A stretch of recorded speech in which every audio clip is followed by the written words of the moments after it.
Hi guys, उम्मीद करता हूँ कि आप सब लोग ठीक हो। आज का जो वीडियो है हम बना रहे हैं इन्वेस्टमेंट स्ट्रैटेजी के बारे में।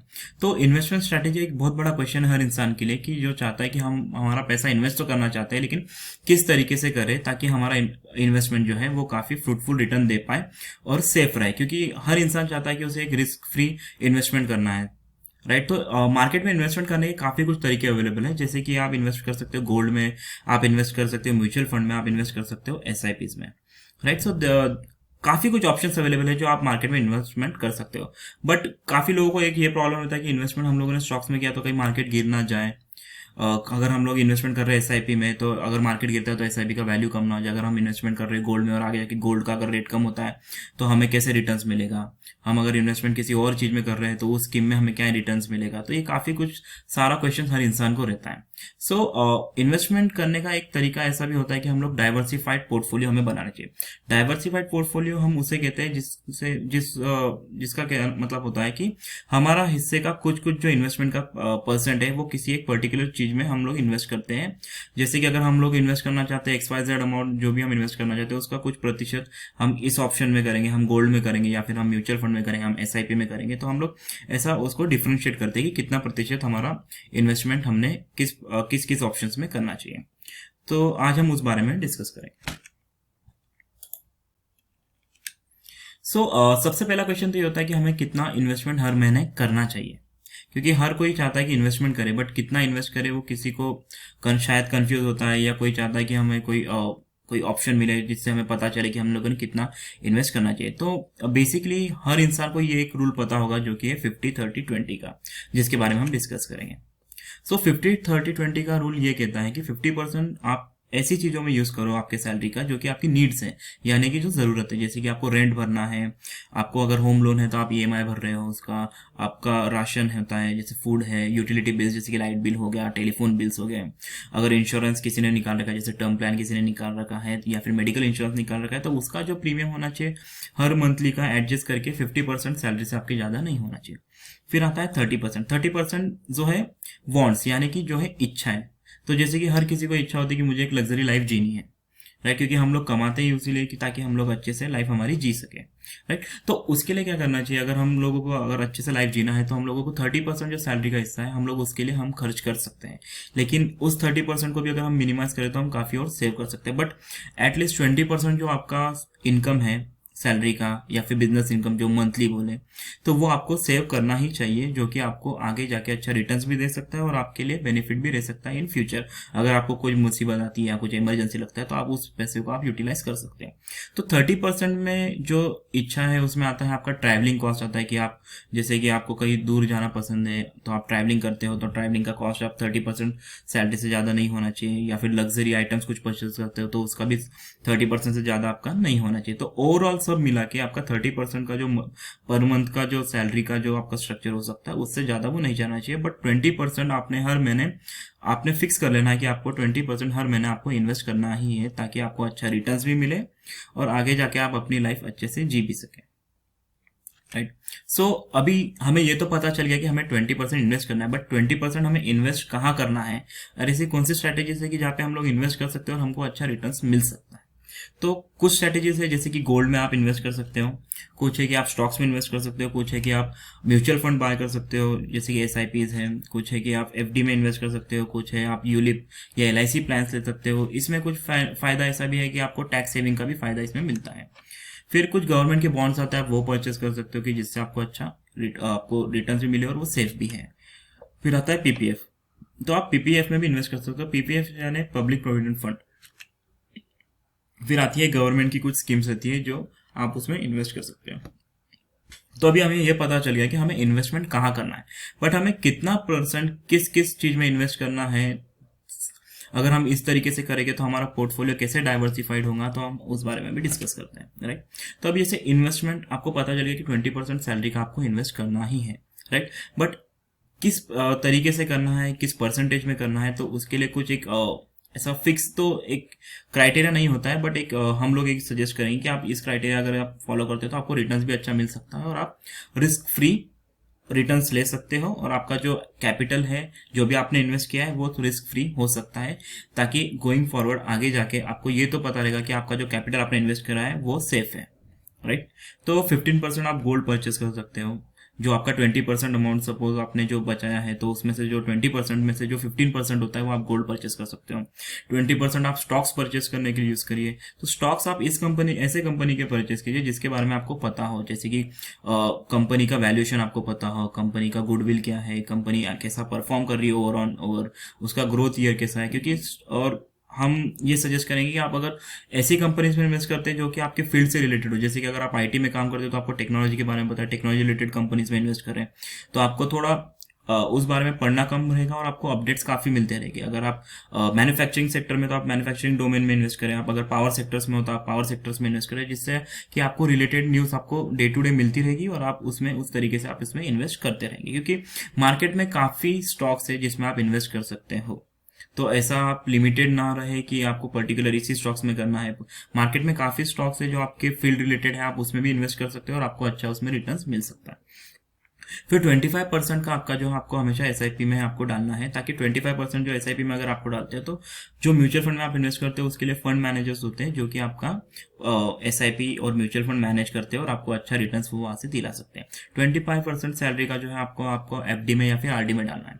तो आरडी में अगर आप डालते हो तो आरडी जैसे रिकरिंग डिपॉजिट है, वो एफडी की तरह ही आपको एनुअल उसका रिटर्न मिलता है, बट उसमें थोड़ा सा डिफरेंस होता है क्योंकि एफडी एक लमसम अमाउंट है और आरडी कुछ एक चंक्स में होता है।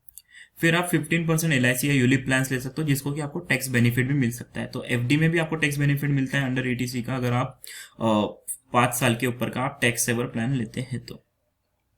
ओके, अभी एक एग्जांपल हम लोग डिस्कस करेंगे, जैसे कि किसी एक पर्सन की सैलरी है 40,000, तो उसने उसका कैसे इन्वेस्टमेंट करना चाहिए और कैसे स्पेंड करना चाहिए जिससे कि वो एक अच्छी लाइफ जी सके और आगे फ्यूचर के लिए भी पैसा बचा सके। तो जैसे कि 50-30-20 रूल ये कहता है कि 50% जो है, जैसे कि 20,000 आप आपकी जरूरतों के लिए यूज करो, 12,000 आपकी इच्छाओं के लिए यूज करो और 8,000 जो है आप हमेशा सेविंग करो। तो सेविंग्स करने के जैसे अभी मैंने आपको 5 ऑप्शन इधर बताए हैं कि 5 ऑप्शन में आप आपका 8,000 रुपये आप कैसे इन्वेस्ट कर सकते हो जिससे आपको रिटर्न अच्छा मिले। जैसे आप 1,200 रुपए का गोल्ड परचेस करते हो, तो अभी आपको एक क्वेश्चन हुआ कि 1,200 रुपए का गोल्ड कौन सा ज्वेलर आपको देगा, राइट। तो इसमें आपको किसी ज्वेलर के पास जाने की जरूरत नहीं। अभी काफी डिजिटल प्लेटफॉर्म्स है जहाँ पे आप 1,200 रुपए का गोल्ड परचेस कर सकते हो, जैसे कि गूगल पे है, फोन पे है, पेटीएम है, वहाँ पे आप डिजिटल गोल्ड परचेस कर सकते हो और वो काफी सेफ होता है, उसमें कोई रिस्क नहीं है, आपको अच्छा मिलता है। अगर आपको वैल्यूज अच्छा मिल रहा है तो आप वहीं पे लिक्विडेट कर सकते हो, उसको सेल करके आप उससे आपका पैसा भी ले सकते हो।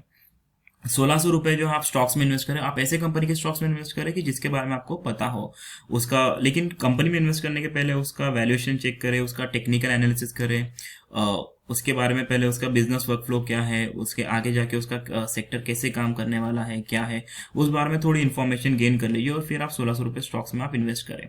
अगर आप, जैसे कि मैंने आपको बताया कि अगर आप कोई पर्टिकुलर फील्ड में काम करते हो तो उसके रिलेटेड स्टॉक्स भी काफी होते हैं मार्केट में जिसमें आप इन्वेस्ट कर सकते हैं, जिससे आपको डे टू डे जो न्यूज है, जो अपडेट्स है वो आपको मिलता रहेगा, तो आपको उसमें आप मैनेज कर सकते हो। फिर 2,000 रुपीज का आप एसआईपी कीजिए। एसआईपी में मैं आपको सजेस्ट करूंगा कि आप हाइब्रिड प्लान्स के साथ जाइए। हाइब्रिड प्लान्स काफी एक्टिव होते हैं और काफी बैलेंस्ड रहते हैं, जैसे कि उसमें आपको जो मिल सकता है, आपको रिटर्न्स 12 से 14% का आपको उसमें रिटर्न्स मिल सकता है। फिर आप 2,000 रुपीज आरडी या एफडी में इन्वेस्ट कीजिए। आरडी में अगर आप इन्वेस्ट करते हो तो आपको, जैसे कि मैंने बताया कि आपको रिटर्न्स तो वैसा ही मिलेगा बट थोड़ा सा कम मिलेगा, क्योंकि आरडी एक चंक्स में जाता है, बट आपका जो पैसा है आप वो सेफ है और आप कभी भी उसको लिक्विडेट कर सकते हो।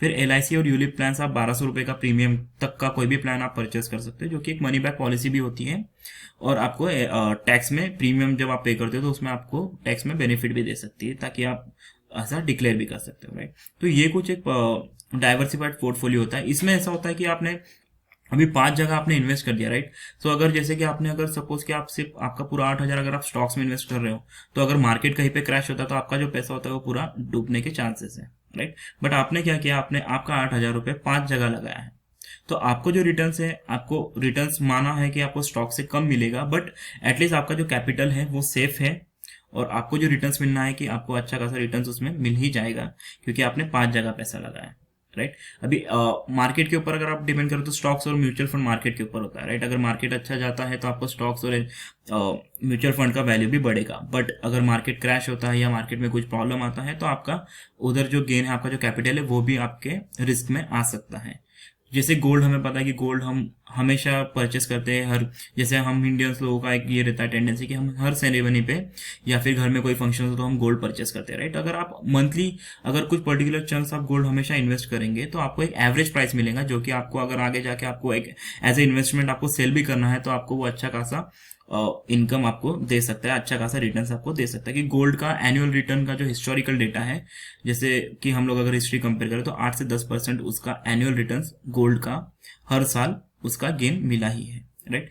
और आरडी है, आरडी से आप कोई भी बैंक में बना सकते हो, जैसे कि आपको अगर आपके सेविंग अकाउंट जिस बैंक में है आप उधर से भी अप्लाई कर सकते हो, या फिर आपको दूसरे बैंक में जाना है जहाँ पे आपको रिटर्न ज्यादा मिल रहा था वहां पे भी अप्लाई कर सकते हो। क्योंकि आरडी एक ऐसा है कि आपको एक फिक्स इंटरेस्ट रेट अमाउंट उसका पता है कि आपको उसका मिलना ही है, ताकि जो आपका कैपिटल गेन जो है वो भी आपका सेफ रहेगा और जो आप उस पर इंटरेस्ट कमा रहे हो वो भी आपको उसमें मिलता रहेगा। तो अभी अगर रिटर्न्स की बात करें तो जैसे मैंने बताया कि गोल्ड एनुअल रिटर्न्स 9 to 10% जो है वो कि हिस्टोरिकल डेटा के ऊपर बेस्ड है। ये वैरी कर सकता है बट एटलीस्ट 9 to 10% ये हिस्ट्री के हिसाब से हमें मिलता ही है। फिर स्टॉक्स में है 15 to 20%। ये मिनिमम 15 to 20% मैंने बताया है, बट अगर इससे अगर स्टॉक्स आपका अच्छा चलता है, आपने जिस कंपनी में इन्वेस्ट किया वो कंपनी का अगर बिजनेस वर्क फ्लो अच्छा है, उन्होंने कोई नए प्रोडक्ट्स लॉन्च किए हैं जो मार्केट में काफी ट्रेंड में चल रहे हैं, तो उसके हिसाब से उसका स्टॉक्स ऊपर जा भी सकते हैं। बट 15 to 20% एनुअल अगर आप देखते हो तो एनुअल रिटर्न 15 to 20% आपको मिलता ही है, बट वो डिपेंड करता है फिर भी मार्केट के ऊपर। फिर SIP 12 to 14% आपको रिटर्न्स देगा ही देगा, क्योंकि फंड मैनेजर्स काफी अग्रेसिवली उसको मैनेज करते हैं कि जिस कंपनी में शेयर्स किस कंपनी में इन्वेस्ट करना है कैसे नहीं करना है, तो फंड मैनेजर्स उसके लिए आपको इन्वेस्ट करते ही रहते हैं, तो आपको 12 to 14% उसमें मिलता है। बट अगेन ये होता है मार्केट कंडीशन के ऊपर। फिर FD एंड RD आपको पता है कि FD और RD के ऊपर 5 to 6% का आपको इंटरेस्ट मिलना ही है, तो इससे क्या होगा कि आपका कैपिटल तो सेव हो गया लेकिन आपको इंटरेस्ट इसके यहाँ से फिक्स मिलना ही है। तो इस तरीके से अगर डाइवर्सिफाइड पोर्टफोलियो आप बनाते हैं तो आपको एक रिस्क फ्री 9 to 11% आप एनुअली रिटर्न्स ले सकते हो। जैसे कि आपने अगर 1 लाख इन्वेस्ट किया है तो आपको 1,11,000 एंड तक आपको दिखेगा, क्योंकि ये एक रिस्क फ्री इन्वेस्टमेंट है, यानी डाइवर्सिफाइड, आप किसी एक पर्टिकुलर ऑप्शंस पे डिपेंडेंट ना हो। अगर आप एक पर्टिकुलर ऑप्शन पे डिपेंड हो और अगर वो क्रैश कर जाता है तो काफी प्रॉब्लम्स हो सकते हैं। बट अगर आपने इस तरीके से डाइवर्सिफाइड पोर्टफोलियो रखा है तो आपको रिटर्न्स तो मिलेगा ही मिलेगा और आपका कैपिटल जो है वो भी सेफ ज्यादा रहेगा। तो इस तरीके से आप लोग इन्वेस्टमेंट अगर करते हैं तो आपका गेन्स भी अच्छा मिलता है। सो ये था कुछ डाइवर्सिफाइड पोर्टफोलियो स्ट्रैटेजी के बारे में। सो थैंक यू गाइस, आपने वीडियो एंड तक देखा है। सो मैं आपको रिक्वेस्ट करूंगा प्लीज़ लाइक करें, शेयर करें और सब्सक्राइब करें, ताकि हमारा जो कंटेंट है ज़्यादा से ज़्यादा लोगों के पास पहुंचे। और ये जो अगर आपको कुछ क्वेश्चन है इन्वेस्टमेंट के बारे में तो आप प्लीज़ कमेंट कीजिए, तो हम उससे रिजॉल्व करने की कोशिश करेंगे। तो ये कुछ तरीका होता है इन्वेस्टमेंट स्ट्रैटेजी के बारे में। So thank you.